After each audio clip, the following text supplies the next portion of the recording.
बच्चों last lecture से आगे बढ़ते हुए, ठीक है, आज के लेक्चर में हम देखने जा रहे हैं colour code for carbon resistors, कुछ न्यूमेरिकल्स एंड इलेक्ट्रिकल सर्किट्स को स्टार्ट करने जा रहे हैं। तो colour code for carbon resistor अगर आप देखें तो आपने कार्बन रजिस्टर अगर नहीं देखा है सबने, मैं बता दूं कैसा होता है कार्बन रजिस्टेंस। आपके घर में पीसीबी बोर्ड अगर पड़ा हो कोई पुराना कंप्यूटर का या किसी भी इलेक्ट्रॉनिक सर्किट का कोई पीसीबी बोर्ड पड़ा होगा तो वहाँ पर येलोविश कलर का सिरेमिक का एक वायर के ऊपर, एक मेटालिक वायर के ऊपर एक सिरेमिक की कोटिंग कर देते हैं। ठीक है, ऐसा सिरेमिक होता है, ऐसा वायर, इस वायर के ऊपर ये सिरेमिक कोटिंग कर देते हैं ऐसे करके, आपने देखा होगा। ठीक है, ये वायर के ये दोनों सिरे उस प्रिंटेड सर्किट बोर्ड में लगे रहते हैं। इसके ऊपर स्ट्रिप्स होती हैं, कलरफुल स्ट्रिप्स होती हैं। वो colourful strips red, green, yellow, orange, ऐसे कलरफुल स्ट्रिप्स होती हैं। 4 स्ट्रिप्स होती हैं इस कार्बन रेजिस्टेंस के ऊपर। वो जो कलरफुल स्ट्रिप्स हैं वो इसके लिए कोडिंग का काम करती हैं। उन स्ट्रिप्स को देखकर हम इस कार्बन रेजिस्टेंस के रेजिस्टेंस की वैल्यू को पता कर सकते हैं।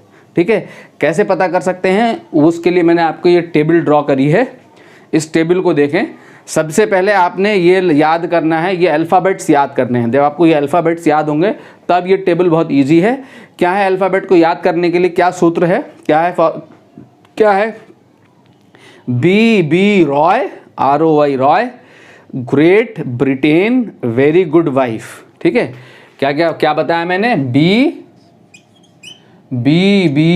Roy, B Roy, great GREAT great, Britain BRITAIN Britain, very good wife.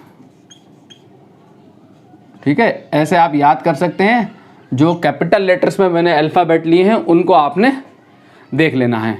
ठीक है, बी शुरू होगा ब्लैक से, B is black, next B is brown, R is red, O orange, yellow, फिर ग्रीन, फिर ब्लू, ठीक है, फिर वायलेट, फिर ग्रे, फिर वाइट, और लास्ट में 3 कलर हैं, gold, silver, no colour.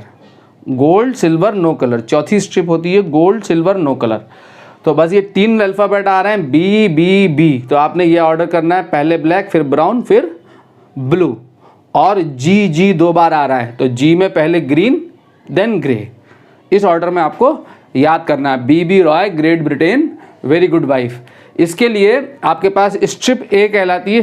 Strip ए के लिए लिखते हैं फिगर, क्या होगा, 0 1 2 3 4 5 6 7 8 9 करस्पॉन्डिंग टू दीज कलर्स। इनके लिए ये वैल्यूज़ हैं। ठीक है, ये कोडिंग है, इन कलर्स के लिए ये कोडेड वैल्यूज़ हैं। नाउ स्ट्रिप बी में अगेन 0 1 2 3 4 5 6 7 8 9 ये कोडेड वैल्यूज़ हैं इन कलर्स के लिए। और तीसरी स्ट्रिप जो है, जिसे स्ट्रिप सी कह रहे हैं हम, उसके लिए हम लिखते हैं मल्टीप्लायर। मल्टीप्लायर क्या होगा, ब्लैक के लिए 10 की पावर 0, ब्राउन के लिए 10 टू द पावर 1, रेड के लिए 10 raise to the power 2, orange के लिए 10 to the power 3, 10 to the power 4, 5 6 7, 10 to the power 8, 10 to the power 9, और लास्ट में gold, silver and no colour. चौथी जो स्ट्रिप है ये यूज़ होती है टॉलरेंस के लिए। ठीक है, गोल्ड है तो ±5% टॉलरेंस होगी, सिल्वर है तो ±10%, और आखिर में नो कलर, कोई कलर नहीं है चौथी स्ट्रिप में, देन 20% टॉलरेंस। ठीक है, जैसे एग्जाम्पल से यहाँ समझते हैं हम। एक एग्जाम्पल में उठा लेता हूँ, यहाँ आपको एग्जाम्पल से क्लियर हो जाएगा। मान लो यहीं पे मैं एग्जाम्पल लिख दूँ आपको। ये कोडिंग में बोर्ड से जहाँ तक मैंने सिलेबस देखा था, जो आपका इस साल बोर्ड का सिलेबस है उसमें ये मेंशन नहीं है, रिमूव कर दिया गया है। उसके बाद आप भी एक बार चेक कर लीजिएगा, लेकिन कॉम्पिटिटिव एग्ज़ाम में पूछ लिया जाएगा आपसे, इसलिए मैं करा रहा हूँ। ठीक है, फिर भी चेक कर लेना बोर्ड में है या नहीं है। मैंने सिलेबस से मैं गो थ्रू हुआ था तो जहाँ तक मुझे याद आ रहा है ये इसे हटा दिया गया है। तो एक बार देखें क्या है, बहुत इजी है, कुछ है नहीं इसमें। ऐसे आपको 3 स्ट्रिप्स होंगी क्लोज इक्वल डिस्टेंस पे, और चौथी स्ट्रिप दूर होगी। ठीक है, तो जो क्लोज स्ट्रिप्स हैं वहाँ से काउंटिंग करनी है, A B C D strips A B C D. मान लो ये वाली स्ट्रिप जो है आपको रेड कलर की दी है उसने क्वेश्चन में, ये वाली स्ट्रिप्स ये रेड दी है आपको, ये वाली स्ट्रिप्स उसने आपको ग्रीन दी है, ठीक है, ये ग्रीन दी है, और ये जो स्ट्रिप है, ये वाली जो स्ट्रिप है, ये उसने आपको कुछ मान लो ऑरेंज दी है, और ये चौथी जो स्ट्रिप है इसका जो कलर है मान लो सपोज गोल्ड है, गोल्डन कलर की स्ट्रिप्स है। ये 4 कलर दिए हुए, red, green, orange and gold.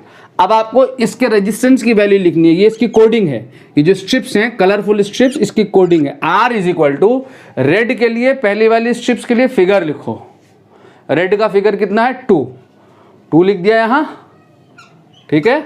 Green के लिए अगेन फिगर आएगा, सेकंड स्ट्रिप के लिए अगेन फिगर, ग्रीन कहाँ है, ग्रीन ये है, क्या आया 5, तो कितना हो गया 2 5 25। स्ट्रिप सी के लिए आपने लिखना मल्टीप्लायर, स्ट्रिप सी के लिए मल्टीप्लायर, ऑरेंज के लिए मल्टीप्लायर कितना है 10 टू द पावर 0, तो 10 to the power 3 multiplied by 10 की पावर 3, इतना ओम रेजिस्टेंस है। और चौथी जो स्ट्रिप है गोल्ड के लिए टॉलरेंस कितनी है देखे जरा, ±5%, ±5% यहाँ आगे लिख के ब्रैकेट में डाल के इसके आगे लिख देंगे ओम, ये इसका रेजिस्टेंस आ गया, ठीक है। ऐसे कोडिंग से, ऐसे कार्बन रेजिस्टेंस की कोडिंग से हम ऐसे रेजिस्टेंस पता कर सकते हैं, ठीक है। कोई और कलर गिवन होगा तो यहाँ से टेबल ड्रॉ करके टेबल से आप उन रेजिस्टेंसेस की वैल्यू को आसानी से यहाँ पे लिख सकते हैं, ठीक है बच्चों। आगे बढ़ते हैं।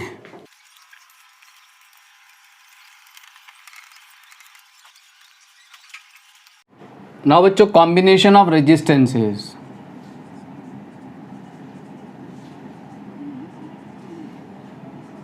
क्यों हमें ज़रूरत है कॉम्बिनेशन में रजिस्टर्स को या रेजिस्टेंसेस को जोड़ने की ज़रूरत क्यों है?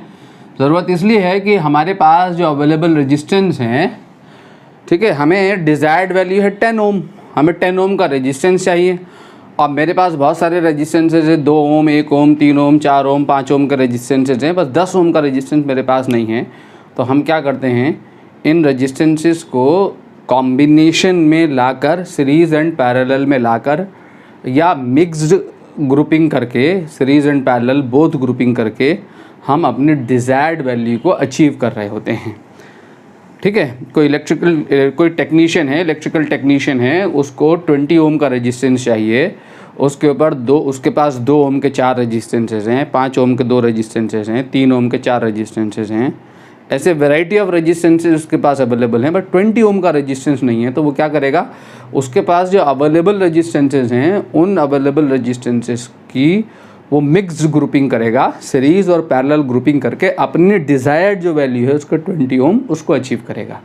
तो डिज़ायर्ड वैल्यू को अचीव करने के लिए हम यहाँ पे ग्रुपिंग कर रहे होते हैं, रेजिस्टेंसेस की भी हम ग्रुपिंग करते हैं, सेल्स की भी हम ग्रुपिंग करते हैं, ठीक है। सेल्स का series and parallel and mix grouping हम इसके बाद देख रहे होंगे, अभी हम रेजिस्टेंसेस के लिए ग्रुपिंग देख रहे हैं, ठीक है। अगर हमें डिज़ायर्ड वोल्टेज चाहिए, हमें डिज़ायर्ड 20 वोल्ट चाहिए, और मेरे पास 2-2 वोल्ट के बहुत सारे सेल्स अवेलेबल हैं, लेकिन मुझे 20 वोल्ट का ईएमएफ चाहिए, 20 वोल्ट की बैटरी चाहिए, तो मैं क्या करूँगा, इन 2 वोल्ट के नंबर ऑफ़ सेल्स को सीरीज़ में कनेक्ट करके जो डिज़ायर्ड वैल्यू है 20 वोल्ट, वो 20 वोल्ट बैटरी को अचीव करूँगा। वो कैसे करेंगे उसको बाद में देख रहे होंगे।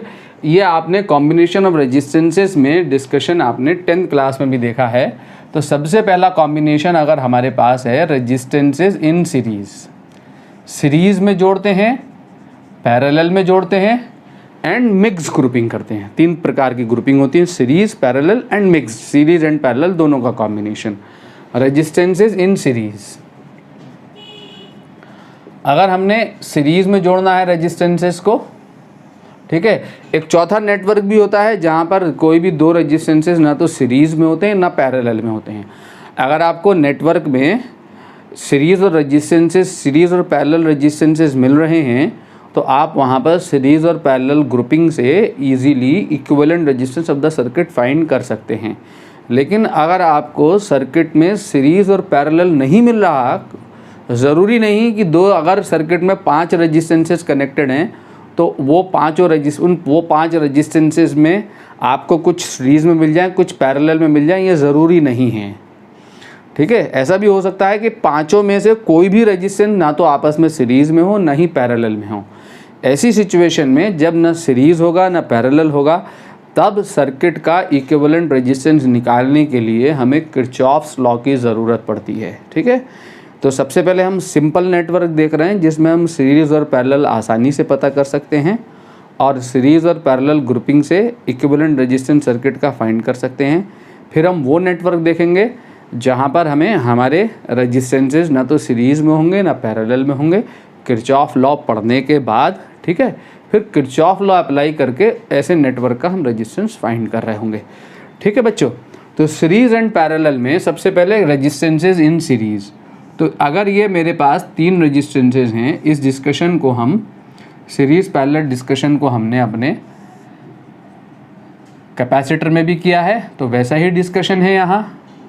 ठीक है, कैपेसिटर में हमने डीसी सर्किट के लिए डिस्कस किया है, वहाँ पर हम चार्ज ले रहे थे, वहाँ करंट फ्लो नहीं कर रही होती कैपेसिटर के थ्रू। फुली चार्ज कंडीशन में हम कैपेसिटर के सर्किट को सॉल्व कर रहे होते हैं डीसी सर्किट में।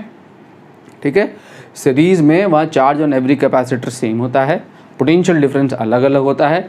यहाँ पर अगर ये 3 रेजिस्टेंसेज हैं, या R1 है या R2 है और ये R3 है, यहाँ पर क्या सेम है, यहाँ पे भी अगेन पोटेंशियल डिफरेंस सेम है। अगर ये V वोल्ट का सेल है तो V वोल्ट के सेल का मतलब मैंने बताया था कि अगर ये वाला टर्मिनल, ये बिग, इसका मतलब ये हायर पोटेंशियल वाला टर्मिनल है, ये पॉजिटिव टर्मिनल है, ये नेगेटिव टर्मिनल है। इसको पॉजिटिव टर्मिनल, इसको नेगेटिव टर्मिनल कहते हैं।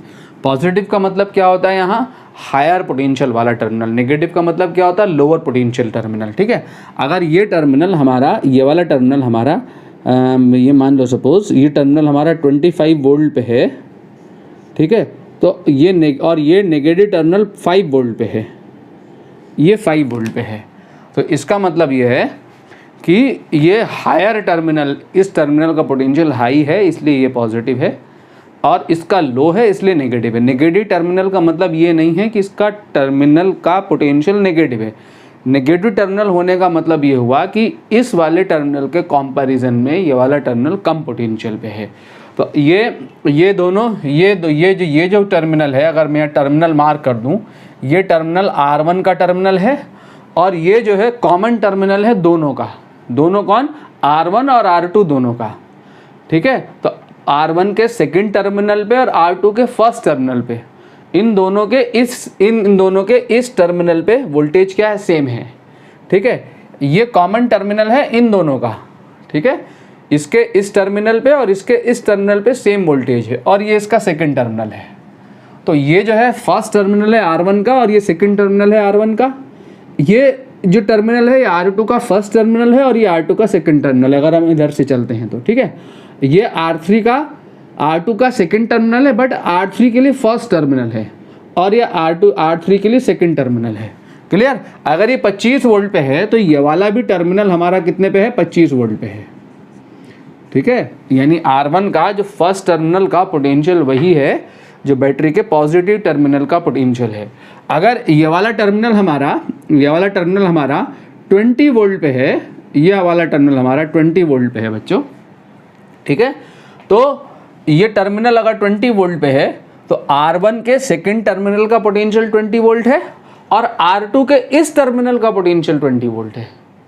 क्लियर, और अगर ये वाला टर्मिनल हमारा, मान लो ये वाला टर्मिनल अगर हमारा कुछ 10 वोल्ट पे है मान लिया, तो ये जो टर्मिनल है हमारा, ये टर्मिनल हमारा कितने वोल्ट पे है, ये नेगेटिव टर्मिनल 5 वोल्ट पे है।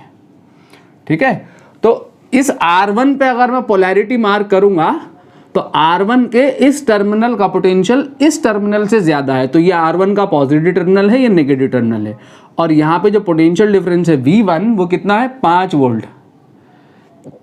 V1 कितना है, 5 वोल्ट है, 25 - 20। और अगर R2 के टर्मिनल्स को कंपैरिजन करूंगा तो R1 का ये वाला टर्मिनल इस वाले टर्मिनल से हाई पोटेंशियल पे है, तो R2 का ये वाला टर्मिनल पॉजिटिव है with respect to this terminal, ठीक है, और ये नेगेटिव है, ठीक।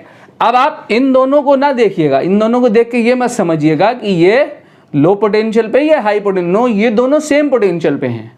पोलैरिटी जो हम मार्क करते हैं किसी भी रेजिस्टेंस में, वो उस रेजिस्टेंस के टर्मिनल को आपस में कंपेयर करके मार्क हो रही होती है।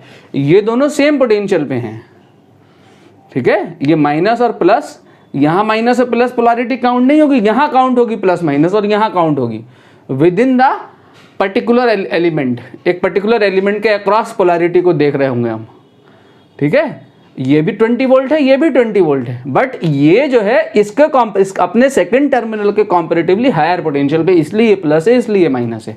तो पोटेंशियल डिफरेंस कितना है, 20 माइनस 10, 10 वोल्ट V2। और अगेन ये 10 वोल्ट है, ये 5 वोल्ट है, तो इसका ये टर्मिनल हायर पोटेंशियल पे, तो ये पॉजिटिव है, ये नेगेटिव है। कितना है यहाँ V3 5 वोल्ट, तो ये 5 वोल्ट, ये 10 वोल्ट 15 वोल्ट, और ये 5 वोल्ट, तो 5 + 10 + 5 20। और ये कितने वोल्ट का सेल है, 20 वोल्ट का सेल है। ये 25 - 5 20 वोल्ट का सेल, ठीक है। किसी भी सेल या बैटरी का ईएमएफ क्या होता है, ईएमएफ ऑफ द बैटरी जो है उसके पॉजिटिव और नेगेटिव टर्मिनल के बीच में पोटेंशियल डिफरेंस के बराबर होता है बच्चों, ठीक है। तो सीरीज में यहाँ पे क्या हो रहा है, वोल्टेज डिवाइड हो रहा है। क्या सेम रहेगा सीरीज में, current through every resistance I same होगी, ठीक है। आई तीनों में एक ही करंट फ्लो कर रही होगी, तो V1 कितना निकाल सकते हैं हम यहाँ से, V1 कितना होगा, IR1 होगा यहाँ, ठीक है। V1 = IR1। और सिमिलरली V2 कितना होगा यहाँ, IR2 होगा, और V3 कितना होगा यहाँ, IR3 होगा। Current through every resistance in series same होगी, ठीक है। वाइल पोटेंशियल डिफरेंस जो है वो क्या हो रहा होगा, डिवाइड हो रहा होगा। Potential difference may be different. अगर ये तीनों रेजिस्टेंसेस सेम है तो तीनों पे पोटेंशियल डिफरेंस क्या होगा, तब सेम होगा, ठीक है। ये 20 वोल्ट इक्वली डिवाइड हो जाएगा तीनों पे, क्लियर। तो अब यही V वोल्ट का वोल्टेज नाउ हमारे पास यही V वोल्ट 3 जगह डिवाइड हुआ है, V1 + V2 + V3, ठीक है। तो V यहाँ से तो V किसके प्रोपोर्शनल है, देखिए R के प्रोपोर्शनल है। करंट तो सब में सेम आ गई, तो जब करंट सेम आ गई तो कौन से वाले रेजिस्टेंस पे ड्रॉप ज़्यादा होगा, उस रेजिस्टेंस पे ड्रॉप ज़्यादा होगा। V is proportional to R होगा, याद रखना, ठीक है। उस रेजिस्टेंस पे ड्रॉप ज़्यादा होगा, उस रेजिस्टेंस पे ड्रॉप ज़्यादा होगा जिसका रेजिस्टेंस सेम है, सॉरी जिसका रेजिस्टेंस ज़्यादा है, ठीक है। तो सीरीज़ में अगर 3 रेजिस्टेंसेस सीरीज़ में हैं तो तीनों रेजिस्टेंसेस में उस रजिस्टर पे वोल्टेज ड्रॉप ज़्यादा होता है जो रेजिस्टेंस ज़्यादा वैल्यू का है। कैपेसिटर में अगर 3 कैपेसिटर हैं तो किस पे ड्रॉप ज़्यादा होता है, जिसका कैपेसिटेंस कम है, क्योंकि V = क्या होता है वहाँ, Q/C। Q तो सेम होगा तीनों पे सीरीज़ में, तो जिसका कैपेसिटेंस कम होगा इन तीनों कैपेसिटर्स में, अगर यहाँ कैपेसिटर हैं उस पर वोल्टेज ड्रॉप ज़्यादा होगा, ठीक है। रेजिस्टेंसेज में जिसमें रेजिस्टेंस ज़्यादा होता है उस पर ड्रॉप ज़्यादा होता है, तो यही वोल्टेज बटा है 3 जगह। V = V1 + V2 + V3, तो V = क्या आ जाएगा आपका, सॉरी V = क्या, अब V = इक्विवेलेंट रेजिस्टेंस मुझे निकालना है। इक्विवेलेंट रेजिस्टेंस निकालने का मतलब ये है कि इन तीनों रेजिस्टेंसेस को हटाऊं और इन तीनों रेजिस्टेंसेस को हटा के एक ऐसा सिंगल रेजिस्टेंस लगाऊं सेम बैटरी के अक्रॉस एक ऐसा सिंगल रेजिस्टेंस लगाऊं जो कि उतनी ही करंट खींचे जितनी ये तीनों मिलके खींच रहे हैं। ये तीनों मिलके इस बैटरी से I एम्पियर करंट खींच रहे हैं। अगर ये सिंगल रेजिस्टेंस सेम बैटरी से उतनी ही करंट विड्रॉ कर रहा है तो ये रेजिस्टेंस इन सब का इक्विवेलेंट कहलाएगा, ठीक है। तो यहाँ पे V कितना होगा, IR होगा, तो यहाँ V की जगह आप क्या रख सकते हैं, IR रख सकते हैं। यहाँ पे क्या हो गया, IR1, यहाँ पे क्या हो गया, IR2, यहाँ पे क्या हो गया, IR3, ठीक है। I कॉमन आके कैंसिल हो जाएगा, तो सीरीज कॉम्बिनेशन में R = क्या आ जाएगा, R1 + R2 + R3, पता है आपको, ठीक है, कोई नई बात नहीं बता रहा हूँ। ठीक है, अगर 3 रेजिस्टेंसेज सीरीज में है हमारे तो इक्विवेलेंट रेजिस्टेंस क्या होगा, R1 plus R2 plus R3। Clear हो गया बच्चों? ठीक है। नाउ बच्चों रेजिस्टेंसेज इन पैरेलल।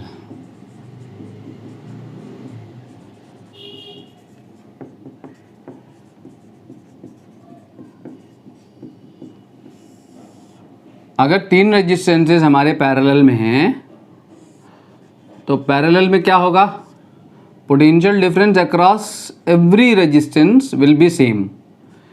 क्या डिफरेंट होगा, इलेक्ट्रिक करंट। तो पैरेलल में आके करंट डिवाइड हो जाएगी, याद रखना। ठीक है, तो हमारे पास अगर ये 3 रेजिस्टेंसेज हैं, ये मैंने V वोल्ट का सेल लगा दिया, V वोल्ट का सेल लगा दिया, तो इस टर्मिनल का पोटेंशियल वही है जो बैटरी के पॉजिटिव टर्मिनल का पोटेंशियल है। ठीक है, तो R1 के तीनों रेजिस्टेंसेस के एक एक टर्मिनल यहाँ से जुड़े हुए हैं, यहाँ से जुड़े हुए हैं, तो ये तीनों सेम पोटेंशियल पे हैं। क्या है पोटेंशियल, जो बैटरी के पॉजिटिव टर्मिनल का पोटेंशियल है, और इस यहाँ का पोटेंशियल वही है जो बैटरी के नेगेटिव टर्मिनल का पोटेंशियल है। तो potential difference R1 R2 R3 same है, कितना है, V है। ठीक है बच्चों, तो पैरेलल में पोटेंशियल डिफरेंस सेम होगा। क्या डिफरेंट होगा, करंट। यहाँ से जो करंट चलेगी I, तो यहाँ से करंट जब चलेगी तो करंट को जाने के लिए 3 रास्ते हैं। तो 3 रास्ते हैं, तो यहाँ पे जाएगी I1, यहाँ पे गई सपोज I2, यहाँ पे गई सपोज I3। तो करंट अलग अलग होगी। तो अब अगर करंट कहाँ कैसे जाएगी, तो I is equal to V/R होती है। तो I is inversely proportional to R since V is same across every resistance in parallel. तो किसमें ज़्यादा रेजिस्टेंस या करंट जा रही होगी, कौन से वाले पाथ पे करंट जब डिवाइड होगी, पैरेलल में डिवाइड होती है करंट, तो 3 पाथ पे करंट डिवाइड हो रही है, तो कौन से पाथ पे ज़्यादा करंट फ्लो करेगी, जिस पाथ का रेजिस्टेंस कम है। ठीक है, कम रेजिस्टेंस पाथ पे करंट ज़्यादा फ्लो करेगी। ठीक है, तो अगर क्लियर हो गया बच्चों, तो I1 कितना होगा, यहाँ से अगर I1 देखें हम, तो पहले में I1 जो होगी वो क्या होगी, V/R1 हो जाएगी, और I2 क्या होगी, V/R2 होगी, और I3 क्या होगी, V/R3 होगी। ठीक है, तो और कौन सी करंट डिवाइड हुई, ये करंट डिवाइड हुई है I 3 जगह। I किसके इक्वल होगा, टोटल करंट जो सर्किट से निकली है, बैटरी से जो करंट निकली है वो होगी I is equal to I1 plus I2 plus I3। Clear. Equivalent resistance निकालने का क्या मतलब, इन तीनों को हटा के एक ऐसा सिंगल रेजिस्टेंस लगाऊं कि सच दैट सेम बैटरी पे एक ऐसा सिंगल रेजिस्टेंस लगाऊं कि वो उस बैटरी से उतनी ही करंट खींचे जितना कि ये तीनों मिलके खींच रहे हैं। ये तीनों मिलके कितना करंट खींच रहे हैं, I खींच रहे हैं। ठीक है, तो ये इन तीनों का इक्विवेलेंट रेजिस्टेंस कहलाएगा।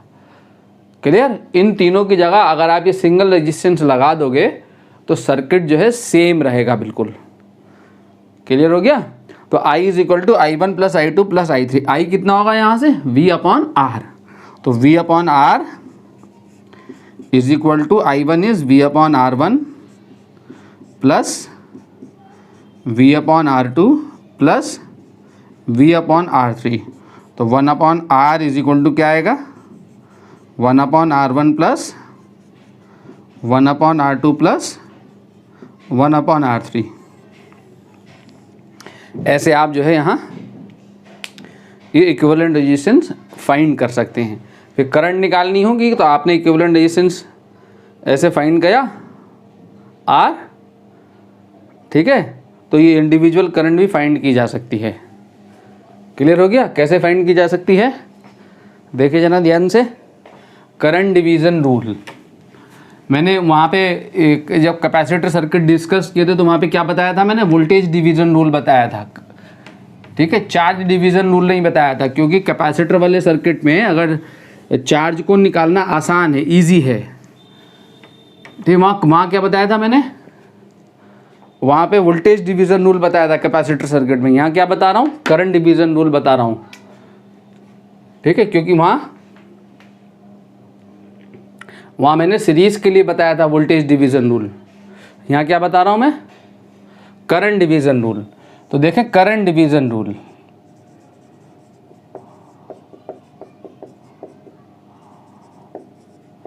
करंट डिवीज़न रूल लगा के आप इजीली करंट फाइंड कर सकते हैं। मान लो आपके पास मैं 2 रेजिस्टेंसेस के लिए लेके चलता हूँ, ये 2 रेजिस्टेंसेस हैं, ये 2 रेजिस्टेंसेस हैं।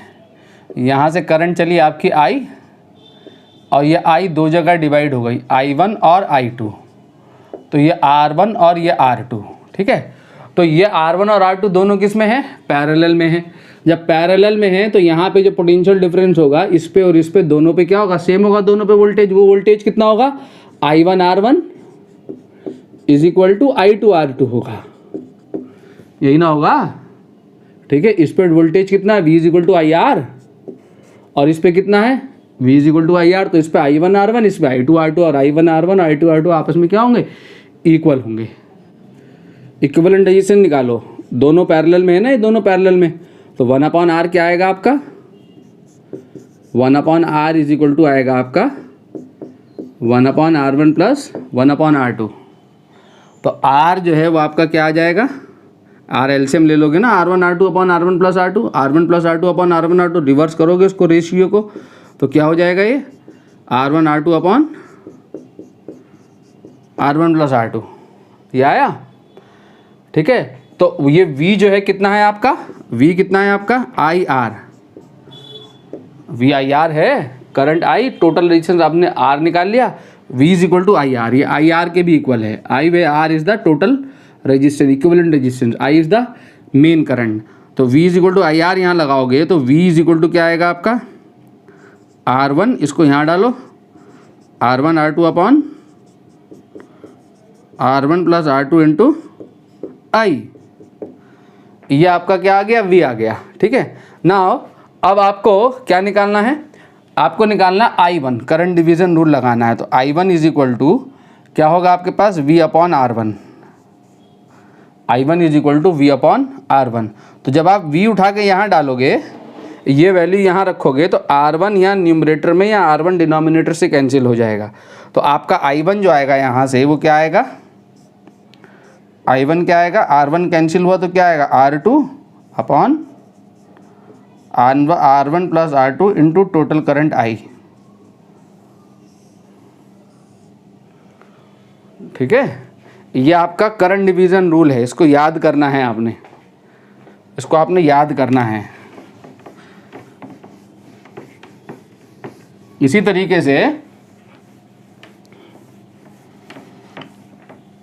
तरीके से क्या करना है? I2 निकालोगे तो I2 क्या आएगा आपका? V upon R2। V ये उठा के V यहाँ रखोगे, ये वाला V, ये भी डालोगे यहाँ तो R2 कैंसिल हो जाएगा। R2 कैंसिल होगा यहाँ से डिनोमिनेटर से, तो क्या बचेगा? R1। तो I2 इज इक्वल टू आपके पास बचेगा R1, और नीचे ये बचेगा R1 plus R2 into I, ठीक है। तो इसमें करंट डिवीज़न रूल आपने लगाना है। तो एक तो तरीका ये है, दूसरा तरीका ये है बहुत इजीली जो हम शुरू से कर रहे हैं। एक तरीका तो ये है कि आप क्या करेंगे कि आप ये करेंगे I1 R1 is equal to I2 R2। V voltage potential difference इसके क्रॉस और इसके क्रॉस, इक्विवेलेंट के क्रॉस सेम ही होगा IR। इक्विवेलेंट रेजिस्टेंस निकाल लो R is equal to R1 R2 upon R1 plus R2, ठीक है। और V is equal to IR में डाल दो। V is equal to IR में डालने के बाद वोल्टेज निकाल लो। V इतना आ गया आपका। V आने के बाद ये I1 is equal to V upon R1, I2 is equal to V upon R2 लगा के ये लगा दो। एक और क्या है आसान सा तरीका, क्या है? वोल्टेज डिवीजन रूल को अगर आप ये भूल रहे हैं तो क्या करेंगे? I is equal to I1 is equal to क्या होगा? V अपॉन R1, और I2 इज इक्वल टू क्या होगा? V upon R2। I1 is equal to V upon R1, I2 is equal to V upon R2। मैंने मान लिया इन दोनों के अक्रॉस वोल्टेज कितना है? V है। इन दोनों के अक्रॉस सेम वोल्टेज V है। तो I1 अपॉन I2 क्या आएगा? I1 अपॉन I2 क्या आएगा? एंड एक चीज़ और होगी, करंट जो है ये I किसके बराबर होगी? I1 प्लस I2 के बराबर होगी। ये जो करंट I है यही ना डिवाइड हुई 2 जगह, ठीक है। तो I1 अपॉन I2 अगर इन दोनों का रेशियो लोगे तो V और V कैंसिल होगा, R2 अपॉन R1। और इस रेशियो को तो हम शुरू से सॉल्व करना सीख रहे हैं, बहुत बिगिनिंग से हमने इस रेशियो को देखा है, फर्स्ट लेक्चर से, ठीक है, क्या I1 निकालना है, I1 निकालना है, I1 निकालना है, तो इसके सामने जो है वो R2 अपॉन इन दोनों का सम इनटू इन दोनों का सम I1 प्लस Y2, और I1 प्लस I2 कितना है आपका I है। ठीक है, ऐसे ही आपने I2 निकालना है, इसके सामने रेशियो में जो है वो R1 upon R1 plus R2 into I1 plus I2 total current I। अब आप इसको डायरेक्टली अप्लाई करने के लिए इन दो बातों को आपने याद करना है। कैसे याद करना है कि करंट आपने निकालनी है इस रेजिस्टेंस में I1, तो R1 में निकाल लो करंट, तो R1 को छोड़ दो, कौन सा ले लो, दूसरा वाला R2 अपॉन दोनों का सम R1 plus R2 into total current. ठीक है, और इसमें निकाल लो है I2, तो R2 को छोड़ दो, दूसरा वाला ले लो R1 upon R1 plus R2 दोनों का सम इंटू टोटल करंट। ऐसे आप करंट डिवीजन रूल लगा सकते हैं।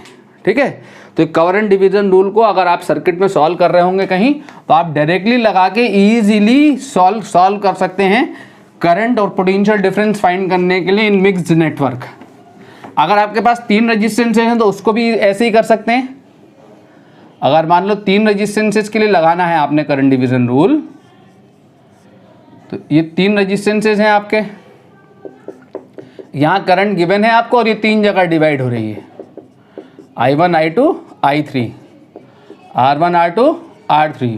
तो यहाँ पे क्या होगा, I1 ratio I2 ratio I3 V upon R1 ratio V upon R3 R2 V upon R3 ये होगा, क्योंकि V तो सब पे सेम है तीनों पैरेलल में। तो I1 is to I2 is to I3 क्या आएगा आपका 1 upon R1 is to 1 upon R2 is to 1 upon R3। ठीक है, अब इन तीनों का एलसीएम लेके रेशियो को सिंप्लीफाई कर लेना।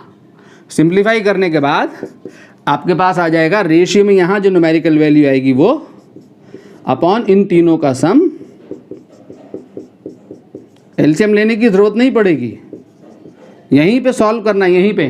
ठीक है, इनटू इन तीनों का सम, और इन तीनों का सम जो है वो क्या है आपका टोटल करंट I।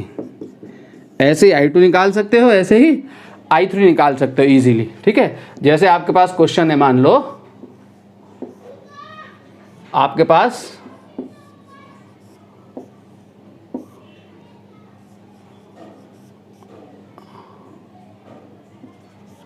ये 4 ओम है, ये 8 ओम है, और ये आपका 12 ओम है, और ये आपकी 10 एम्पियर की करंट आ रही है। ठीक है, आपने इन तीनों रेजिस्टेंसेस में करंट बतानी है, I1 बतानी है, I2 बतानी है और I3 बतानी है। ठीक, तो I1 I2 I3 आपको बताना है तीनों रेजिस्टेंसेस में करंट। तो V तो सबके अक्रॉस सेम हो गया, तो I1 I2 I3 इस टू कितना होगा 1/4 इस टू 1/8 इस टू 1/12। ठीक है, अब इन तीनों का एलसीएम ले लो, तो 4 8 12 का एलसीएम कितना आ जाएगा 24 आ जाएगा। ठीक है, तो 24 से यहाँ मल्टीप्लाई कर दो, यहाँ पे इस साइड में जब आप 24 से मल्टीप्लाई करोगे, इनके एलसीएम से मल्टीप्लाई करोगे, तो 24/4 6, 24/8 3 और 24/12 2, ये आ गया। रेशियो यहीं पे सिंप्लीफाई करना है, हो गया सिंप्लीफाई। अब आपका I1 आ गया, I1 is equal to 6 upon इन तीनों का सम 6 3 9 और 2 11 इंटू टोटल करंट 10। तो इसमें जो करंट जा रही है वो कितनी जा रही है 60/11 एम्पियर की करंट जा रही है। ठीक है, आपने I2 निकालनी है, तो I2 is equal two ratio में 3 अपॉन इन तीनों का सम 11 इंटू टोटल करंट जो डिवाइड हो रही है कितनी जा रही है 30/11 एम्पियर की करंट जा रही है। ठीक है, I3 निकालना है, तो I3 निकालने के लिए 10 माइनस 60/11 माइनस 30/11 कर दो, या डायरेक्ट यहाँ से निकाल लो, क्या आएगा 2 अपॉन तीनों का सम इंटू 10। ठीक है, कितनी जा रही है 20/11 एम्पियर करंट जा रही है। तीनों का सम करो, देखो 10 आ रहा होगा, 10 + 30 90, 90 + 20 110, और 110/11 10 एम्पियर। ठीक है, तो ऐसे ये करंट डिवाइड हो गई इन तीनों रेजिस्टेंसेज में। ऐसे ही 2 रेजिस्टेंसेज के लिए अभी हम यहाँ पर करंट डिवीजन रूल लगा के इजीली पता कर सकते हैं। क्लियर हो गया बच्चों, आगे बढ़। बच्चों मिक्स ग्रुपिंग में सबसे पहले हम देखें मेथड ऑफ सक्सेसिव रिडक्शन। ठीक है, सक्सेसिवली नेटवर्क को रिड्यूस करते हुए हम फाइनल सिंपल नेटवर्क तक पहुंचते हैं और इक्विवेलेंट रेजिस्टेंस इजीली निकाल रहे होते हैं। ठीक है, ऐसे बहुत सारे नेटवर्क मिलेंगे आपको आपकी नोटबुक में, आपकी बुक में। ठीक है, जैसे कि मैंने एक नेटवर्क ड्रॉ किया हुआ है, यहाँ पर हम यहाँ से इसको सॉल्व करना शुरू करेंगे सक्सेसिवली रिड्यूस करते हुए नेटवर्क को। तो सक्सेसिवली रिड्यूस करूँगा तो इन दोनों टर्मिनल्स के बीच में यहाँ पे ये तीनों रेजिस्टेंसेज जो हैं किस में हैं, सीरीज़ में हैं। तो तीनों रेजिस्टेंसेज जब सीरीज़ में है तो तीनों का सीरीज़ क्या आएगा, 2R, R और R कितना आ गया, 4R आ गया। तो यहाँ के बाद रिड्यूस होके ये नेटवर्क ऐसे बच गया। जब ये बचा तो ये दोनों किस में है, पैरेलल में है, और 4R और 4R का पैरेलल कॉम्बिनेशन कितना मिलेगा, 2R मिलेगा। फिर इन दोनों का पैरेलल कॉम्बिनेशन जो आएगा 2R, उसके साथ R और R सीरीज़ में अगेन कितना हो जाएगा, 2R प्लस R कितना हो जाएगा, 4R। फिर उस 4R के साथ ये 4R पैरेलल में है, तो 4R और 4R का पैरेलल कॉम्बिनेशन कितना हो जाएगा, अगेन 2R। ठीक है, तो ये आपका नेटवर्क रिड्यूस होकर यहाँ पे ऐसा बचेगा। मैंने ये वाली स्टेज ड्रॉ की हुई है, R 4R देन R और देन 2R। ठीक है, ये 4R 2R बचेगा, 2R फिर R एंड R कितना, 4R और 4R and 4R again parallel में। क्लियर हो गया। अब जब ये आया यहाँ पर ये आपका आ गया कितना, 2R। अब अगेन 2R, R और R ये जो है यहाँ किस में है, तीनों अगेन सीरीज में है। तो इसका सीरीज कॉम्बिनेशन लोगे तो कितना आ जाएगा, 4R आ जाएगा। और 4R के साथ 4R किस में है, पैरेलल में है, तो कितना आ जाएगा, 2R आ जाएगा। ठीक है, और 2R ये पूरे नेटवर्क में 2R, R और R सीरीज में है, तो आंसर कितना होगा, 4R ही आएगा आंसर। ठीक है, 4R आंसर आ जाएगा, तीनों सीरीज कॉम्बिनेशन। तो यहाँ पे आप एक इंटरेस्टिंग फैक्ट देखें कि कितने ही नंबर ऑफ लूप आप क्यों ना लगाते चले जाएं आगे, इन नंबर ऑफ लूप से इंडिपेंडेंट है ये इक्विवेलेंट रेजिस्टेंस। अगर मैं एक और लगा दूं R और 2R, again equivalent resistance 4R ही मिलेगा। ठीक है, अगर आप ये हटा दो, सिर्फ ये 2 लूप ले लो यहाँ पर इस नेटवर्क में, उसका रेजिस्टेंस भी 4R ही मिलेगा। तो नंबर ऑफ जो लूप्स हैं, ये नेटवर्क ऐसा नेटवर्क है कि A और B के बीच में equivalent resistance in number of loops से इंडिपेंडेंट है। ठीक है, A और B के बीच में रेजिस्टेंस 4R ही मिलेगा। अगर मैं यहाँ पे एक और लूप लगा दूं, यहाँ 4R लेके यहाँ पे वैल्यू 4R ले लूं, और 4R लेने के बाद यहाँ पे R फिर 2R लगा दूं, तो अगेन उस नेटवर्क का रेजिस्टेंस भी सेम आएगा। ठीक है, तो ऐसे मेथड ऑफ सक्सेसिव रिडक्शन का इस्तेमाल करके आप इक्विवेलेंट रेजिस्टेंस फाइंड कर सकते हैं।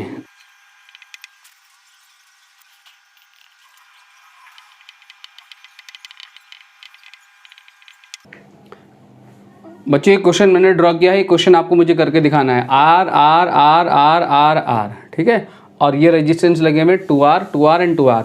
तो इक्विवेलेंट रेजिस्टेंस फाइंड करना है आपने A और B के बीच में। ठीक है, and between A and B, और आपने फाइंड करना है A एंड C के बीच में, बिटवीन A एंड C। ठीक है, ये आपने खुद से करना होगा। A एंड B के बीच में इक्विवेलेंट रेजिस्टेंस फाइंड करना है, A एंड C के बीच में इक्विवेलेंट रेजिस्टेंस फाइंड करना है। ठीक है, नेक्स्ट आगे बढ़ते हैं।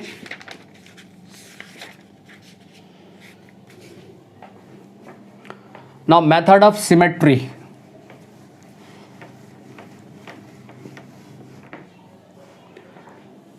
बच्चों, दूसरी जो मेथड है हमारी वो है मेथड ऑफ सिमेट्री। ठीक है, मेथड ऑफ सिमेट्री देखें कि AB लाइन वो पॉइंट जिन दो टर्मिनल के बीच में हमने पोटेंशियल डिफरेंस निकालना है।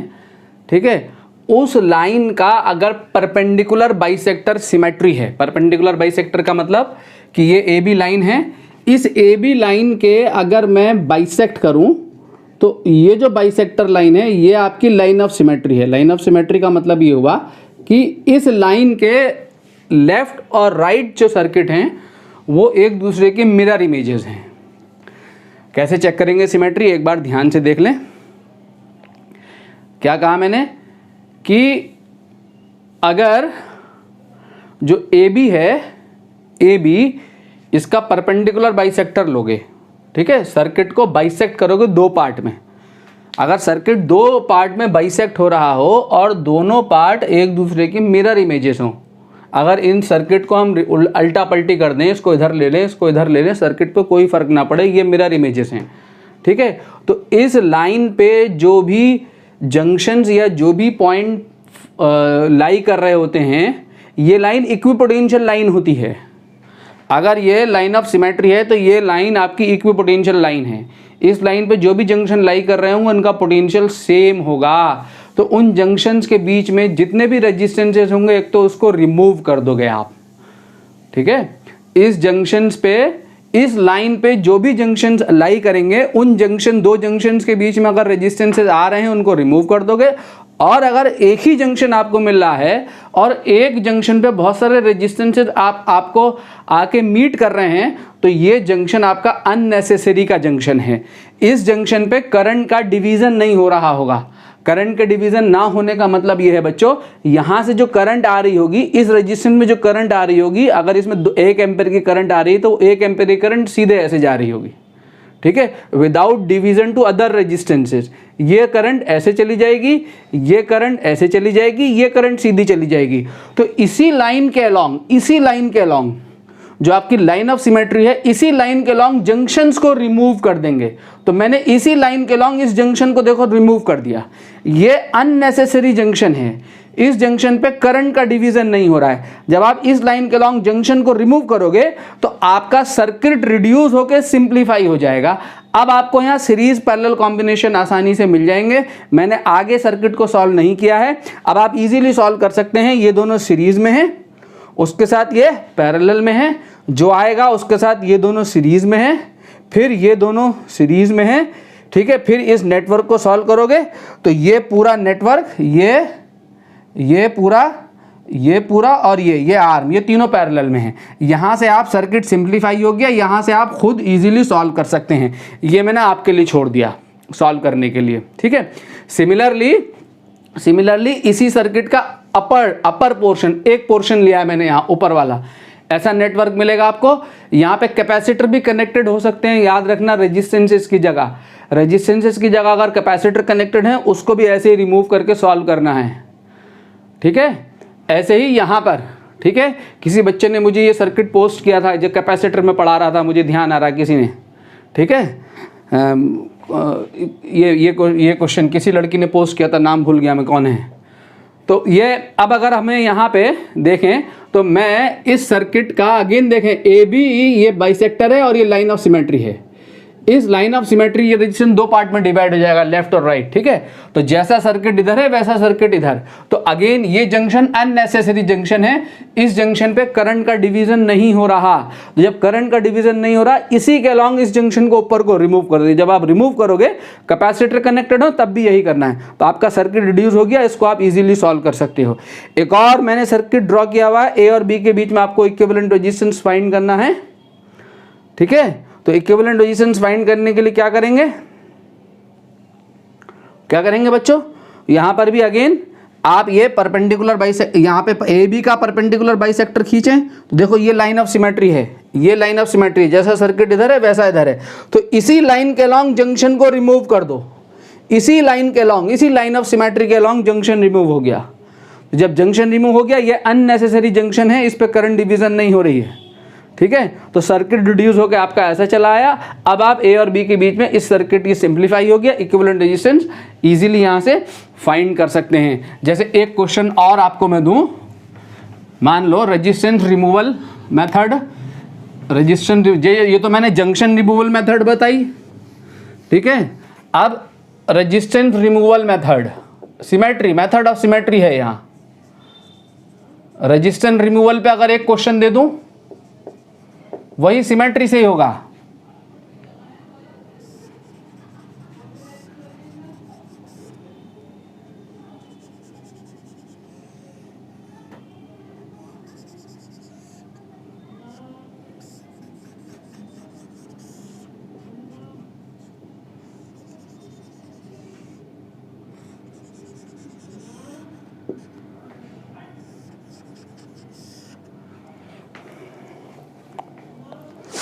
आपको यहां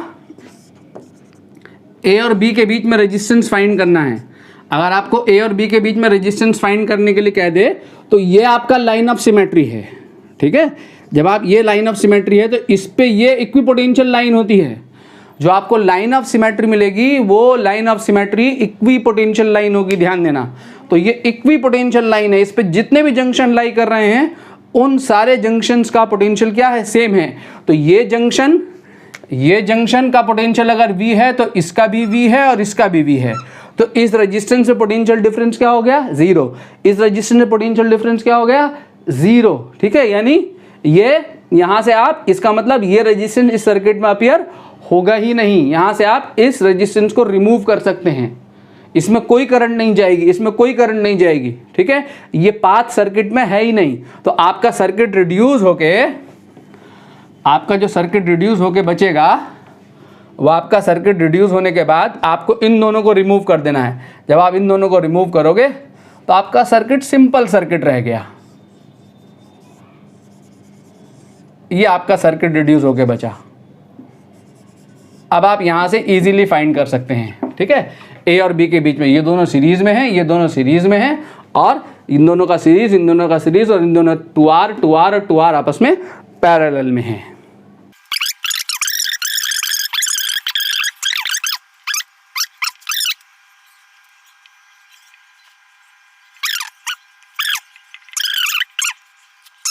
क्वाड्रेटिक इक्वेशन बनेगी, सॉल्व कर लेना। Find equivalent resistance between A and B।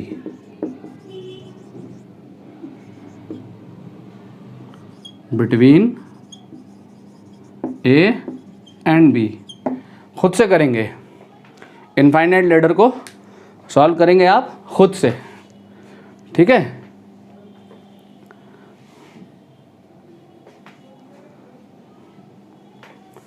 Clear बच्चों? नाउ नेक्स्ट इज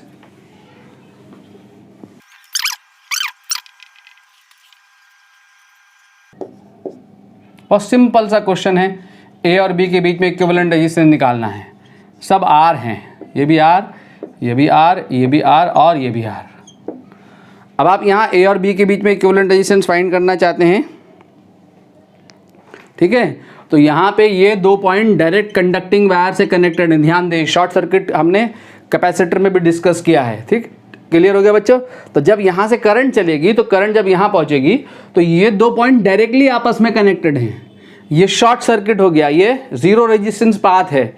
इस पाथ का रेजिस्टेंस, ये तीनों सीरीज में है, इस पाथ का रेजिस्टेंस 3R है और इस वाले पाथ का रेजिस्टेंस 0 है, ठीक है। ये दोनों पॉइंट सेम पोटेंशियल पे हैं। ये शॉर्ट सर्किटिंग पाथ है, कंडक्टिंग वायर है, ये 0 रेजिस्टेंस का वायर। ये पाथ शो करता है हमारे यहाँ इलेक्ट्रिकल, हमारे यहाँ सर्किट में ऐसे ड्रॉ करने का मतलब ये वो पाथ है जिसका रेजिस्टेंस 0 है, इसे शॉर्ट सर्किट पाथ कहते हैं, ठीक है। शॉर्ट सर्किट पाथ होने का मतलब ये दोनों पॉइंट सेम पोटेंशियल पे होंगे। जब करंट यहाँ पहुँचेगी तो इस पॉइंट पे करंट को जाने के लिए दो रास्ते हैं, एक ये वाला रास्ता और एक ये वाला रास्ता। तो जब भी करंट यहाँ पहुँचेगी, और करंट को जब भी शॉर्ट सर्किटिंग पाथ मिलेगा, 0 रेजिस्टेंस पाथ मिलेगा, तो सारी की सारी करंट उस पाथ से फ्लो कर जाएगी, ठीक है। इस वाले पाथ पे कोई करंट जाएगा ही नहीं, इसने बाईपास कर दिया, bypass is short circuiting path, short circuiting path, ठीक है। बाईपासेस दिस रजिस्टर 3 ओम, ठीक है। तो सीधे करंट पास हो जाएगी। तो ये वाला पाथ सर्किट में अपीयर हो ही नहीं रहा है। जब सर्किट में अपीयर नहीं हो रहा तो आपका रेजिस्टेंस जो है वो क्या है, ये 2 रेजिस्टेंसेस सिंपली सीरीज में हैं। मैंने बहुत इजी सर्किट ड्रॉ करके ये शॉर्ट सर्किटिंग समझाई है। इस शॉर्ट सर्किटिंग की हमें आगे न्यूमेरिकल्स में किरचॉफ लॉ में भी ज़रूरत होगी, वहाँ पर भी शॉर्ट सर्किटिंग करके दे देता है, जहाँ से रेजिस्टेंसेस को आपने इग्नोर करना होता है, रिमूव करना होता है, ठीक है। तो इक्विवेलेंट रेजिस्टेंस जो है हमारा कितना आ गया, 2R, ठीक है बच्चों। ये हमारा इक्विवेलेंट रेजिस्टेंस निकला है 2R। इसी में मेथड ऑफ सेम पोटेंशियल आप लगा सकते हैं। मेथड ऑफ सेम पोटेंशियल क्या, अगर हमारे पास ये रेजिस्टेंसेस हैं, इसको मैंने कैपेसिटर में भी डिस्कस किया है। अगर आपके पास ऐसा सर्किट है तो इस सर्किट को रिड्यूस करके आप समझ सकते हैं कि पोटेंशियल क्या है। तो ए और बी ये डायरेक्ट कंडक्टिंग पाथ शो कर रहा है। जब कंडक्टिंग पाथ शो कर रहा है तो इस पॉइंट का पोटेंशियल अगर जो है, अगर ये पॉइंट है ना, ये पॉइंट, इस पॉइंट का पोटेंशियल अगर V1 है तो यहाँ भी क्या है, V1 है। ठीक है, अगर ये V2 है तो ये भी V2 है। ठीक, अब आप पोटेंशियल डिफरेंस देखो, पोटेंशियल डिफरेंस R पे कितना है, V1 माइनस V2। इस पे कितना है, इस वाले R पे, इस पे भी V1 माइनस V2, और इस पे भी कितना, V1 माइनस V2। सब पे V1 माइनस V2 है। ठीक है, तो कितने पोटेंशियल डिफरेंस वाले कितने रेजिस्टेंसेस हैं, 3। सेम पोटेंशियल डिफरेंस वाले 3 रेजिस्टेंस, ए का पोटेंशियल V1 है। ठीक है, तो 3 रेजिस्टेंसेस पैरेलल में क्या होंगे, सेम पोटेंशियल डिफरेंस वाले रेजिस्टेंसेस पैरेलल में होते हैं। तो क्या आएगा, R/3। Answer is R/3। ठीक है, क्लियर हो गया। तो ये V1, तो इसका मतलब है तीनों रेजिस्टेंसेस क्या हैं, पैरेलल में हैं। तीनों पे potential difference V1 minus V1 V2 है। ये V1, यहाँ V2, ये A और ये B, तो पोटेंशियल डिफरेंस सेम है। तो तीनों रेजिस्टेंसेस पैरेलल में। ऐसे आप method of same potential mark कर सकते हैं। ठीक है, अगर आपके पास मान लो एक क्वेश्चन ये हो,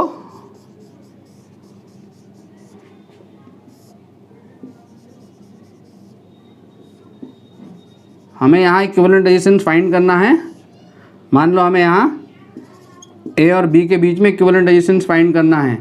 तो ये R है, ये R है, सब R हैं ये। ठीक है, तो यहाँ पे पोटेंशियल मार्क करो। मान लो ये V1 है और ये जंक्शन V2 पे, B V2 पे है। तो A और B के बीच में फाइंड करना है। ये V1 तो ये भी V1। ठीक है, अब ये जंक्शन बचा, इसको V3 मार्क कर दो। इसको आपने V3 मार्क कर दिया। अब आप इससे अगर आप डायरेक्टली देख पा रहे हैं सीरीज एंड पैरेलल इस सर्किट में तो ठीक है, नहीं देख पा रहे हैं, नहीं दिख रहा, तो आप ऐसे सेम पोटेंशियल वाली मेथड मार्क कर दें। सिमेट्री मिल जाए तो सिमेट्री ले लें, जंक्शन के अलोंग रेजिस्टेंसेस को remove, method of symmetric line मिल जाए तो सिमेट्रिक लाइन के अलोंग रेजिस्टेंसेस को रिमूव कर दें, या जंक्शन हो तो जंक्शन को रिमूव कर दें। और अगर ऐसे कुछ सर्किट हैं तो मेथड ऑफ ये सेम पोटेंशियल लगा के देख लें। तो पोटेंशियल डिफरेंस देखो, पोटेंशियल डिफरेंस ये V1 minus V3, V1 minus V3 वाला कितना है, एक रेजिस्टेंस है, रेजिस्टेंस V1 माइनस V3 वाला एक रेजिस्टेंस है। क्लियर हो गया। और V3 माइनस V1 माइनस या V3 माइनस V2 वाला एक रेजिस्टेंस है। और V1 माइनस V3 वाले, V1 माइनस V3 और V1 माइनस V3, इस पे भी V1 माइनस V3 है, इस पे भी V1 में 2 रेजिस्टेंसेस हैं। ये V1 माइनस V3, ये भी V1 माइनस V3, इसका मतलब दोनों पैरेलल में है। और R और R का पैरेलल कॉम्बिनेशन क्या आ जाएगा, R/2। R और R का पैरेलल कॉम्बिनेशन क्या आ जाएगा, R/2। तो ये दोनों होगा, एक ये बचा और एक ये V1 minus V2। V1 minus V2 वाला कितना है, एक है R। अब आप इससे, इस टेबल से इस सर्किट को मॉडिफाई कर लो। ए से कितने रेजिस्टेंस, कितना ए का पोटेंशियल, V1 पे कितने, 2, ये और ये। तो ए से 2 रेजिस्टेंसेस ले जाओ, 2 रेजिस्टेंसेस ले गए आप। ये इसका, ये V1 हो गया, ये कौन है, R/2, ये कौन है, R। ये कितने पे है, V3 पे R/2, और ये कितने पे है, ये कितने पे है, V2 पे, ये आपका V2 पे है। क्लियर। अब आपका बचा ये वाला, इसमें एक V3 पे और V2 पे, और B का पोटेंशियल V2 है। तो V3 और V2, एक रेजिस्टेंस यहाँ से निकालो और एक वायर यहाँ से लेके जाओ, ये जोड़ दो। तो ये वाला रेजिस्टेंस R जो हो गया, इसका एक टर्मिनल आ गया V2 पे और दूसरा टर्मिनल चला गया V3 पे। तो ये V2 V3 वाला रेजिस्टेंस हो गया। और B कहाँ का पोटेंशियल है, B कहाँ है, V2 पे। तो ये B हो गया आपका टर्मिनल। तो ये B टर्मिनल हो गया। तो आपका ये सर्किट रिड्यूस होकर ऐसा चला आया। तो ये दोनों किस में है, सीरीज में। 3R/2, R/2 plus R/2, 3R/2, और 3R/2 के साथ R किस में है, पैरेलल में। इन दोनों का पैरेलल इक्विवेलेंट निकाल दो, वो आंसर है। ऐसे कर सकते हैं। क्लियर हो गया बच्चों, आगे बढ़ते हैं।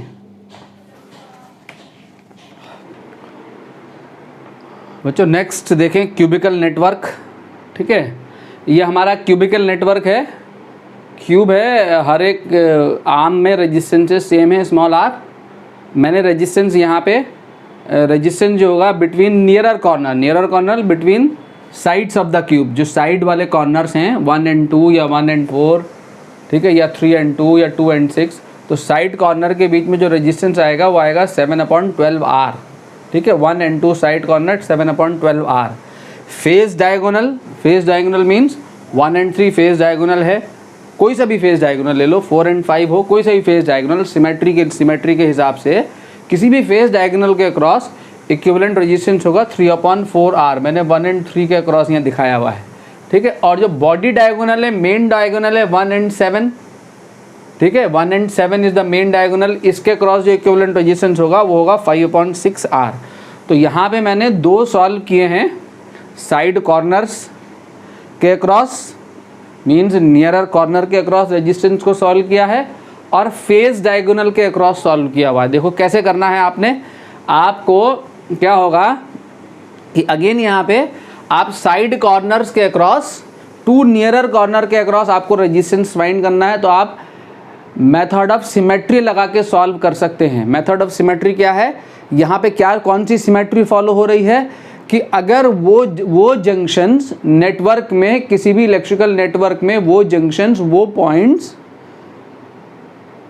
जो कि सिमेट्रिकली लोकेटेड हैं, वो जंक्शंस, वो पॉइंट जो कि सिमेट्रिकली लोकेटेड हैं with respect to those points, those junctions जिस जंक्शंस के अक्रॉस हमने इक्विवेलेंट रेजिस्टेंस निकालना है। मैंने यहाँ पे इक्विवेलेंट रेजिस्टेंस निकालना है इस पहले पार्ट में 1 and 2 के अक्रॉस। ये 1 and 2 2 जंक्शंस हैं, इसके अक्रॉस मैं इक्विवेलेंट रेजिस्टेंस निकालना चाहता हूँ। तो 1 and 2 के रिस्पेक्ट में इस नेटवर्क में जो जंक्शंस सिमेट्रिकली लोकेटेड होंगे उन जंक्शंस का पोटेंशियल सेम होगा। नॉट ओनली दिस नेटवर्क, सारे नेटवर्क में। ठीक है, सारे के सारे नेटवर्क में। इससे पहले हमने जो लाइन ऑफ सिमेट्री ली है, उस लाइन ऑफ सिमेट्री पे जो जंक्शंस लाई कर रहे हैं, उन जंक्शंस की आप लोकेशंस देखेंगे तो वो जंक्शंस ए और बी के रिस्पेक्ट में सिमेट्रिकली लोकेटेड हैं। ठीक है, आप ए से किसी पर्टिकुलर जंक्शन पे जाएं या बी से किसी पर्टिकुलर जंक्शन पे जाएं तो आपको सिमेट्री मिल रही होगी। जब जो सिमेट्रिकली लोकेटेड हैं तो वो सारे जंक्शन सेम पोटेंशियल पे हैं। जब सेम पोटेंशियल पे हैं, ठीक है, तो या तो वो जंक्शन को रिमूव कर देते हैं या उन जंक्शंस के बीच में जो रेजिस्टेंसेस कनेक्टेड हैं उनको रिमूव कर देते हैं।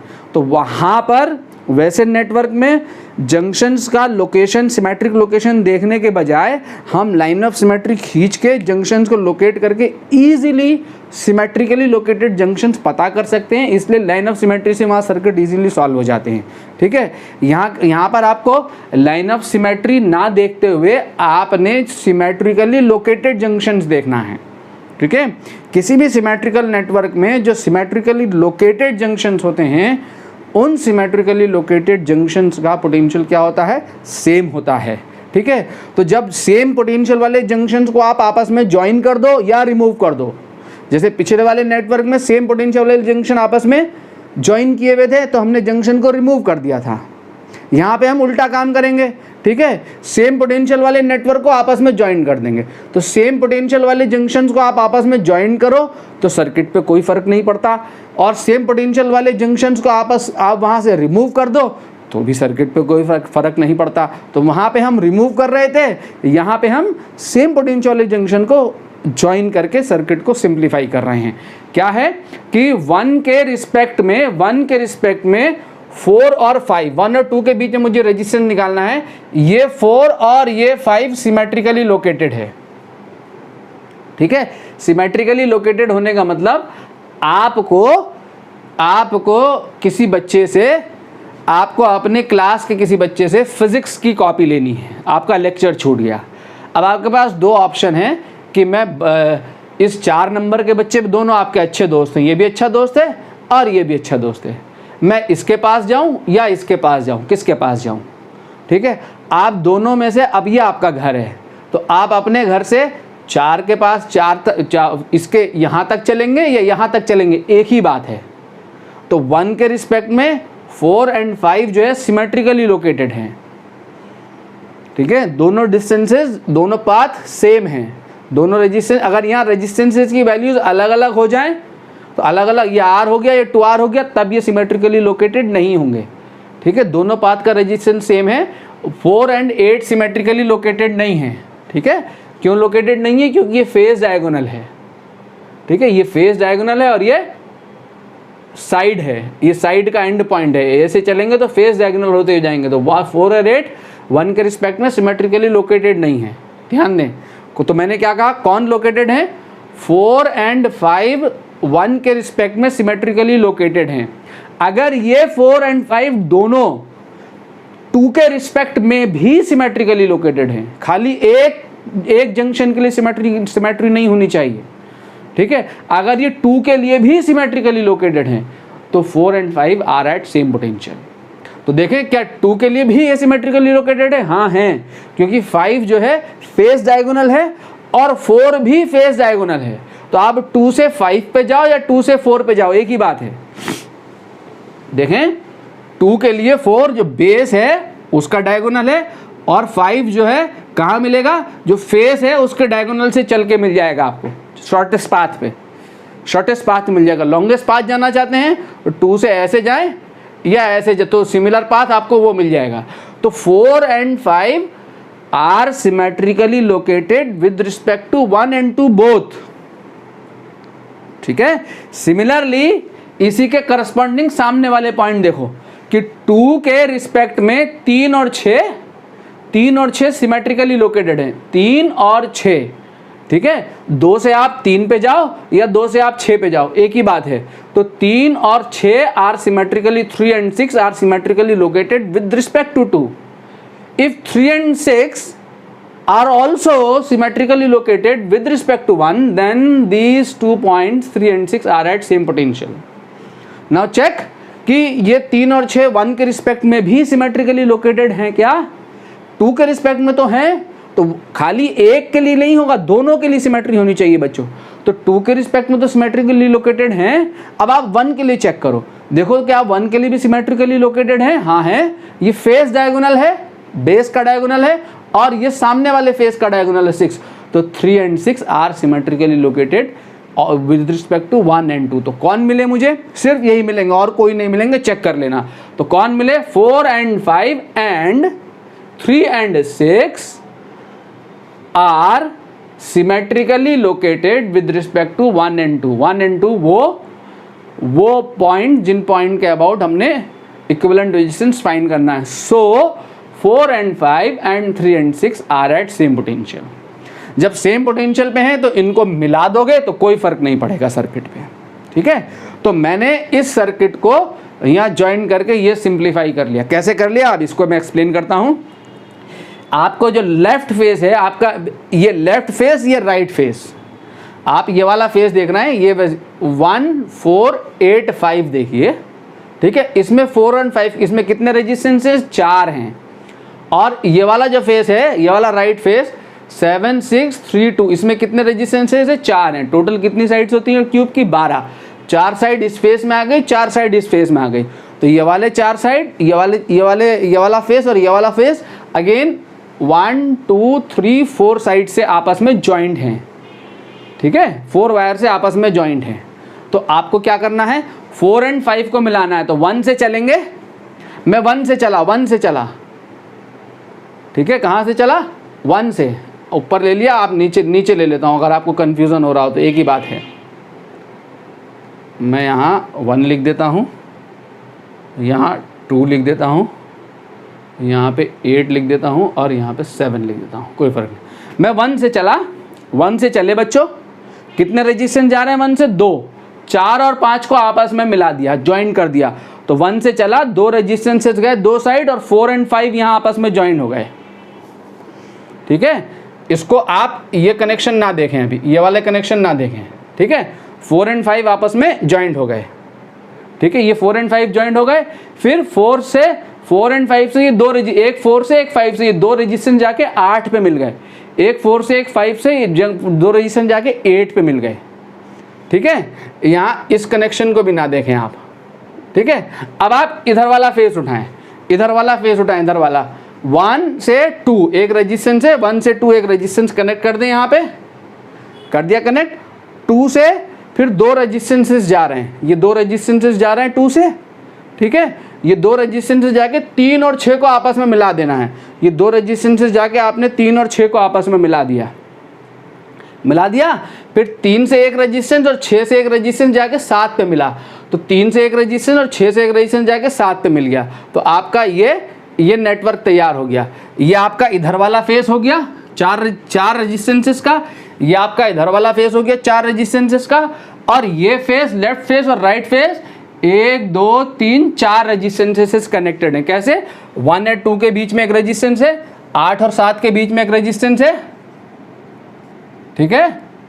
8 और 7 के बीच में यहाँ पे एक रेजिस्टेंस है, और 5 और 6 के बीच में है, 5 और 6 के बीच में, और 8 और 7 5 और 6 और 3 और 4, 8 7 5 6 3 4 1 2, ठीक है।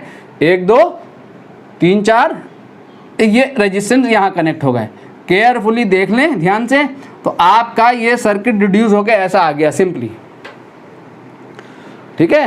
अब आपको A1 और 2 के बीच में रेजिस्टेंस निकालना है, तो ये आप टर्मिनल नंबर, ये आपके टर्मिनल्स हैं, इन 2 टर्मिनल्स के बीच में निकालना है। तो सर्किट को सॉल्व करो, ये क्या आ गया R/2, रिड्यूस कर लो, ठीक है। यह हो गया R/2, ये R/2, ये R/2 और ये R/2 आगे। अब आप इजीली सॉल्व कर सकते हैं, यहाँ से सॉल्व करना शुरू करेंगे नेटवर्क को। R/2 R और R/2 सीरीज में कितना आ गया 2R, 2R के साथ R/2 पैरेलल में, ठीक है। जो आएगा वो R/2 और R/2 सीरीज में, और उसके साथ फिर R सीरीज में। तो इक्विवेलेंट आपको मिल जाएगा, घर में बैठ के सॉल्व कर लेंगे। R12 के अक्रॉस इक्विवेलेंट आपको मिल जाएगा 7R/12। ये मैंने लिख रखा है, इसको याद भी कर लेंगे, ठीक है। ठीक है बच्चों, दूसरा है मेरा रेजिस्टेंस अक्रॉस फेस डायगोनल। तो फेस डायगोनल के अक्रॉस रेजिस्टेंस आप इस मेथड से भी निकाल सकते हैं, ये जो मैंने मेथड लिखी यहाँ, इस मेथड से भी निकाल सकते हैं, इजीली निकाल सकते हैं, ठीक है। जंक्शन को आपस में ज्वाइन करके। मैं यहाँ पर सर्किट को सिंप्लीफाई करके जंक्शन रिमूवल लगा रहा हूँ, ठीक है। कैसे लगा रहा हूँ जरा देखें ध्यान से। मैंने क्या किया, ये 3D नेटवर्क को 2D में ड्रॉ कर लिया। फेस के डायगोनल के अक्रॉस निकालना, यही सेम क्वेश्चन मैंने कैपेसिटर वाले सर्किट में भी कराया है, ठीक है। फेस डायगोनल पे निकाला बच्चों, फेस डायगोनल याद रखना। अगर मैंने वहाँ पे गलती से बॉडी डायगोनल निकल गया हो तो उसे करेक्ट कर लेना। फेस डायगोनल के अक्रॉस निकाला था मैंने वो, ठीक है। तो फेस डायगोनल जो है चेक करना, वो फेस डायगोनल है, ठीक है। तो फेस डायगोनल, ये फेस है मेरा, नीचे वाला बेस देखो, बेस पे कितने रेजिस्टेंस है 4, 1 2 3 4।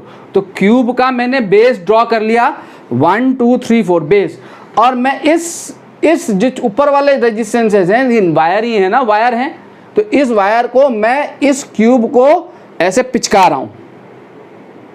ये जो क्यूब है, ऊपर वाला फेस नीचे वाला फेस, ऊपर वाले फेस को नीचे वाले फेस वाले प्लेन में डाल रहा हूं, जो ऊपर वाला फेस है उसी प्लेन में डाल रहा हूं, ठीक है। ऐसे लेके आ रहा हूं क्यूब को, मैं ऐसे लेके आ रहा हूं। तो मेरा ये क्यूब है, देखो 1 2 3 4, 1 2 3 4, ये हो गया बेस। और छत जो है इसकी वो क्या है 5 6 7 8, ये मैंने छत ड्रॉ कर दी, ये छत ड्रॉ कर दी। इस क्यूब को पकड़ के खींचोगे, इसको पकड़ के खींचोगे, क्यूब तैयार हो जाएगा आपका, ठीक है।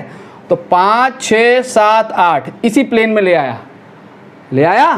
अब 1 और 5 से रेजिस्टेंस ये जोड़ दिया, 1 5 से ये वाला जोड़ दिया, ये वाली साइड, ठीक है। ये वाला पिलर जोड़ दिया छत से, ये कि मैंने, ये छत है, छत से 4 पिलर से जुड़ी हुई, ये फ्लोर और ये छत, 4 पिलर हैं, 1 2 3 4। एक 1 और 5 के बीच में है, 1 और 5 के बीच में जोड़ दिया, फिर 2 और 6 के बीच में जोड़ दिया, देखो 2 और 6 के बीच में जोड़ दिया एक पिलर, और फिर ये एक रेजिस्टेंस ये हो गया 3 और 7 के बीच में, एक रेजिस्टेंस ये हो गया 3 और 7 के बीच में, और एक रेजिस्टेंस ये हो गया 4 और 8 के बीच में, एक ये हो गया 4 और 8 के बीच में, ठीक है।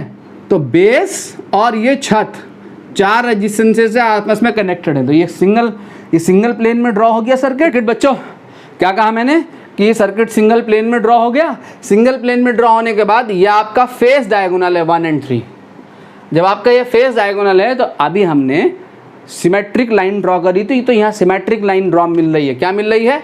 ये एक अगर मैं इस 1 और 3 का बाइसेक्टर ले लूँ तो ये बाइसेक्टर है, देखें जरा ध्यान से, ये बाइसेक्टर है बाइसेक्टर। ये लाइन ये इसके अक्रॉस 1-3 के अक्रॉस मैंने रेजिस्टेंस निकालना है और ये लाइन ऑफ सिमेट्री है। ये बाइसेक्टर लाइन ऑफ सिमेट्री, जैसा सर्किट इधर वैसा सर्किट इधर, ये लेफ्ट और राइट एक दूसरे की इमेजेस हैं। ठीक है, जब लाइन ऑफ सिमेट्री है तो इस पे जो जंक्शन लाई कर रहे हैं, ये जंक्शन लाई कर रहा है, ये लाई कर रहा है, तो ये दोनों सेम पोटेंशियल पे हैं, ये सेम पोटेंशियल पे हैं। इक्विपोटेंशियल लाइन है, ये इक्विपोटेंशियल लाइन है ये, तो ये सेम पोटेंशियल पे है, ये सेम पोटेंशियल पे। तो यहाँ से ये और ये रिमूव हो जाएंगे। जब ये और ये रिमूव होंगे तो सर्किट आपका ऐसा बचेगा। आपका सर्किट ऐसा बचा। अब ये सिंपल हो गया। आप यहाँ से सीरीज एंड पैरेलल कॉम्बिनेशन निकाल सकते हैं। ये दोनों सीरीज में, ये दोनों सीरीज में, 2R और 2R, 2R और 2R पैरेलल में, R और R सीरीज में, 3R, यहाँ से 2R, यहाँ से 2R पैरेलल में। ठीक, इक्विवेलेंट देख सकते हैं। अभी बहुत सिंपल नेटवर्क है।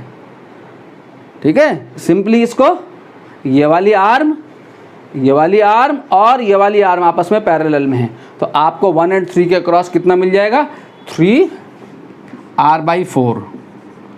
तो मैंने यहाँ पर आपको face diagonal and sides corner के अक्रॉस रेजिस्टेंस निकाल के दे दिया। मेन डायगोनल के अक्रॉस भी सिमेट्री से निकाल सकते हैं। किरचॉफ लॉ लगा के इजीली निकल आता है। तो किरचॉफ लॉ पढ़ेंगे हम अगली क्लास में, और किरचॉफ लॉ पढ़ने के बाद इस मेन डायगोनल के अक्रॉस किरचॉफ लॉ लगा के रेजिस्टेंस निकालेंगे। ठीक है, किरचॉफ लॉ लगाकर इजीली निकलता है यहाँ पर। अगली क्लास में पढ़ रहे होंगे। ठीक है देन।